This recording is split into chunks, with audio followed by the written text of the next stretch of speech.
I put out videos that help you to focus on what nutrients, dense foods make the most sense for a human to be eating to grow their body, repair their body, build the body that you're going to be living in for the next 20, 30, 40 years. That's going to refresh in 7 years, right? We're always keeping that in mind. Hello, everyone. Welcome to Mind Blowing Health and Wellness with Violet. The reason I make these videos is to help people to understand that your physical health and mental health come together to create the overall sense of well-being.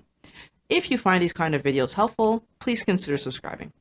People have been asking me what I eat in a day. So in order to answer this question, I need to talk about what I eat at home, what I eat at a friend's house, and what I eat in a restaurant. It doesn't matter where I am, doesn't matter what's happening, I always eat low carb. So with that being said, what do I eat typically? I eat some kind of meat, some kind of vegetable, and some kind of salad. Salad choices, actually, that's easier for me because I tend to like a Caesar salad. If there's a Caesar salad, I'm a happy person. But I'll eat a different kind of salad if that's what's available. So putting that as one thing. Meat, I eat white meats. So any white meat, including fish, I will eat. So pork, chicken, and fish. I don't like turkey. I generally try to stay away from turkey, but if it's my own, duck as well, I'm not a big fan of duck, but if they're my only options and I'm actually hungry, I will eat those things. And I add that because we're gonna get back to that idea. And then the vegetable has to be above the ground. I'm not interested in eating any root vegetables. I'm not interested in eating any high carb vegetables. So now I've just told you what I eat in a day. I'm sorry, I forgot to mention. Generally speaking, I eat one meal a day. So we're talking about the supper meal. So I'm gonna make some pivots here because it depends on my mood. I forgot that I can have avocado in there depending on how I feel. And a lot of the times I actually do have the avocado. It sounds repetitive. It sounds boring. This is why I don't talk about what I eat in a day, right? Because there's nothing so crazy about it. It's not difficult. I'm a very simple person. I don't like to cook. I've said that a bunch of times on these videos. I don't like to cook. It's not a favorite thing of mine. So if I can have meals be simple and easy, that's what I want. Now, what about when I go to a friend's house? My friends don't necessarily cook the way that I cook. There's going to be rice. There's going to be some kind of pasta. There's going to be root vegetables. There's all this. So if I go to a friend's house, I'll ask, what are you making? And if I hear foods that I'm able to eat, so like I know what I'm able to eat, then I've no problem. If they're going to make something that I'm not super comfortable to eat, I'll bring my own food. Again, this is my friend. They don't care. They want me there. They don't care what I'm eating. They want my presence. So I will bring my own food. And trust me, my friends already know that I will not eat anything that's going to harm me. And this goes back to years before because I've always had a sensitivity to red meats. So if my friend was inviting me over and cooking anything that was red, I would bring my own food. So my friends are used to this from me. If your friends are not used to that from you, they'll get used to it from you because it's not the food. It's you that they're interested in. If I go to a restaurant, I always check the menu of the restaurant before I go to the restaurant just to see, do they even have anything that I'm going to be interested in eating? Again, I've been doing this since before being keto because I tend to like to know in advance that the foods I'm going to be able to eat something at a restaurant, especially since I don't do red meats. So you're not going to see me at a steakhouse unless they also cook pork really well. I'll go on the menu and I will look to see what kind of meats they have and then what kind of salads they have because it's usually safe to do a meat and a salad. But I might decide to do vegetables if I see. So when I get into the actual restaurant, I'll ask them what kind of vegetables they have today. And if they name things that I'm pretty comfortable eating, then I'll do that. I will eat the vegetables that they have that are fresh, that fall in line with what I'm able to eat. Now, I haven't talked about specialty foods or like, for example, having breakfast for dinner, which I do sometimes, or having pizza, which I do sometimes with a meat crust rather than having a crust that's some kind of bread. So there are certain things that I've kind of learned to make.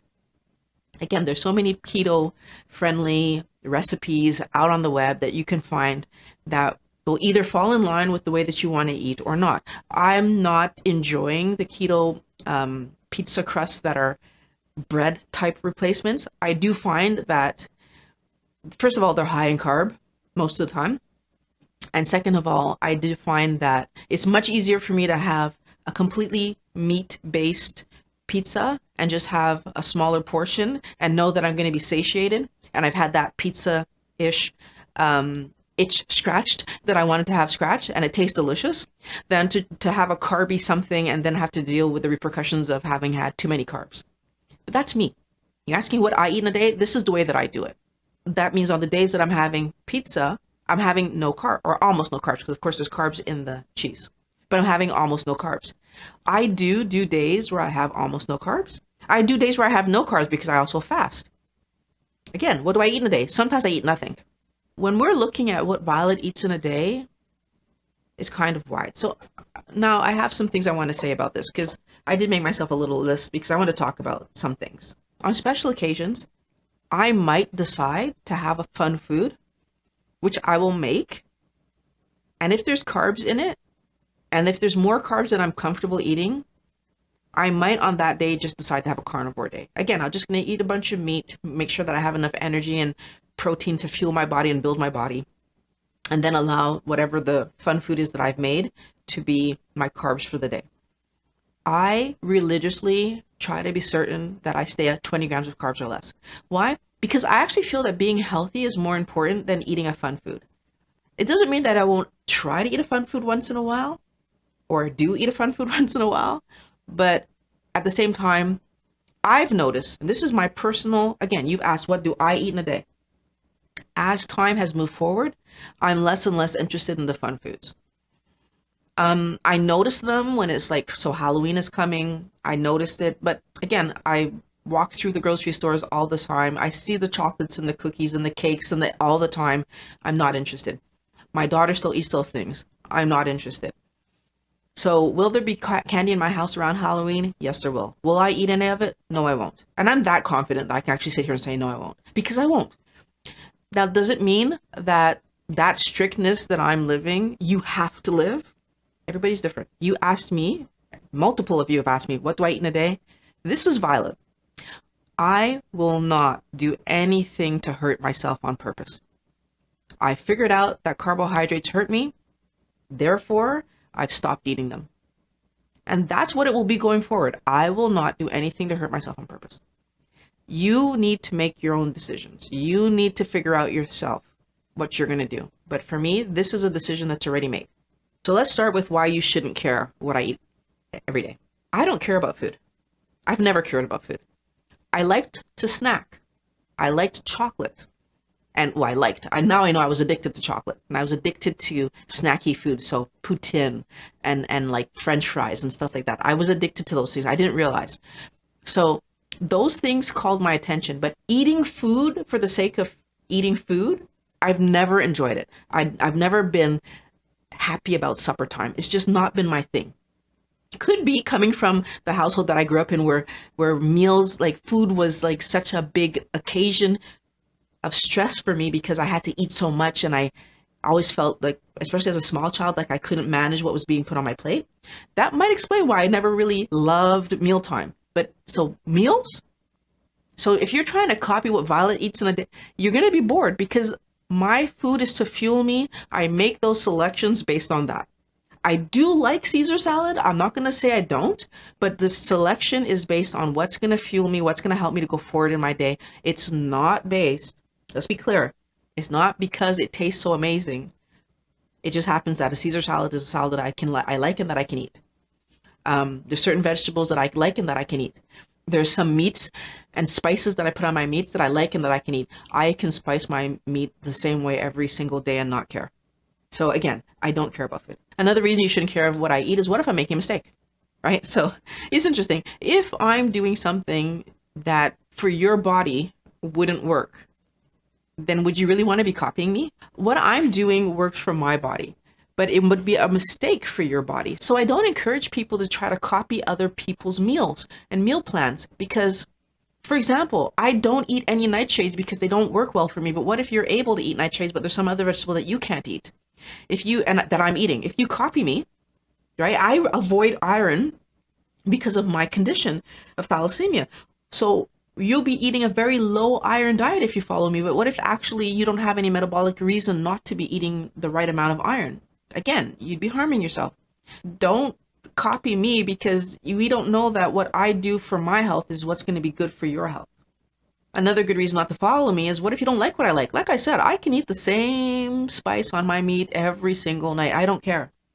But what if you don't like that? What if you need the variety? What about our level of activity? We know that 80% of our weight is our diet. But once we've dialed that in, then 20% is coming from activity level. Well, what if your activity level and my activity level are dramatically different? I mean, we all know that I snowboard, ski, longboard, rollerblade, bike ride, I'm not still if I can help it. I stand at my desk, I'm not still if I can help it. What if your level of energy is not the same as mine? You might be trying to copy my portion sizes, but again, what if you don't need that much energy because your body isn't trying to accomplish what I'm trying to, again, right? And it's not about calories, it's about energy. How much energy do I need to get to do all the stuff that I do versus how much energy do you need to accomplish what you're doing? Now, what are the reasons that you should care what I eat? I tend to avoid the foods that most humans shouldn't be eating. So if you're looking at my plate, you're going to notice that you don't see a potato or carrots or peas or corn or rice or any of those foods that humans shouldn't be eating. I'm not eating. So if you pay attention to me, you might start to gather that there's certain things that maybe you're still putting on your plate that you shouldn't be putting. But again, everybody's different. The intolerances that I live might make you wonder about maybe some of the aches and pains you still have. Could they be intolerances that you're living? Again, that might possibly help you to do a little better in your health. And the final thing I'll say is recipes. So, where did I find the recipe for the pizza with the crust of chicken? Where did I find recipes that I'm eating now that are healthy? And for example, how did I know to pressure cook my vegetables so that I am able to eat them without getting so many bad reactions? Because that was one of the things that I figured out, is I can still eat vegetables if I pressure cook them. How did I learn all these things? Well, you see, I couldn't have learned those things if I didn't allow myself to watch videos from other people talking about their food situations and their intolerances, etc. So actually, sometimes it is good to pay attention to other people's foods and what they're eating, what they're not eating. So there's reasons to pay attention to what other people are eating, and there's reasons not to. Most of us wouldn't even be living a ketogenic lifestyle if we weren't paying attention to what other people are eating and ask questions like, why are you eating that and not eating this, etc. What I'm suggesting though is, do you need to know what I eat specifically in a day to be able to gauge if you're doing okay? No. All you really need to do is eat 20 grams of carbs or less. Weigh that food and you will know if you're eating 20 grams of carbs or less per day. And everything else that you're putting on your plate that's not carbs, if it tastes delicious to you and you stop eating when you're satiated, chances are very good you're eating the way that you should be eating. I really hope that this explained to my wellness warriors who've been asking me to talk about what I eat in a day, why I don't put out specific videos about today I'm eating this, and that, because I don't think it's going to help you to figure out what's going to make you feel comfortable, what's going to help you to be healthy in your journey, because you need to eat things that you're actually going to eat. Right? Going back to what I like versus what you don't like. You might not want to eat the same spice on the same meat every day. I don't care. So know yourself. If you're the kind of person that can eat that repetitive meal every time and be fine with that, that's okay too. But, getting all the nutrients that you need is important, right? So that's the other piece of this puzzle. Remember, I have dietary restrictions that you may not have. So this is why I don't put out what I eat in a day videos. I put out videos to help you make good decisions about what you're going to eat in a day. I put out videos that help you to focus on what nutrients, dense foods make the most sense for a human to be eating to grow their body, repair their body, build the body that you're going to be living in for the next 20, 30, 40 years. That's going to refresh in 7 years, right? We're always keeping that in mind. My body refreshes every 7 years. So am I building the best body so that in the next 7 years I've improved, and then the next 7 years I can improve again, and then right? Because it's important to improve, right? Our bodies are naturally getting older. So the better we feed it and fuel it and grow it, the better chance that we're going to still be strong when we're 90 years old. I hope that makes sense to everybody. So I want my wellness warriors to focus on eating healthy food. I really hope that you guys enjoyed this video. For everybody who's new here, please consider subscribing because I make videos like this every week. For those of you who enjoyed the content, consider going to my Patreon page. It's patreon.com/Violet Rivera, where you can contribute to the production of future videos. I want to thank you for watching Mind Blowing Health and Wellness with Violet. I can't wait to talk to you guys again next week.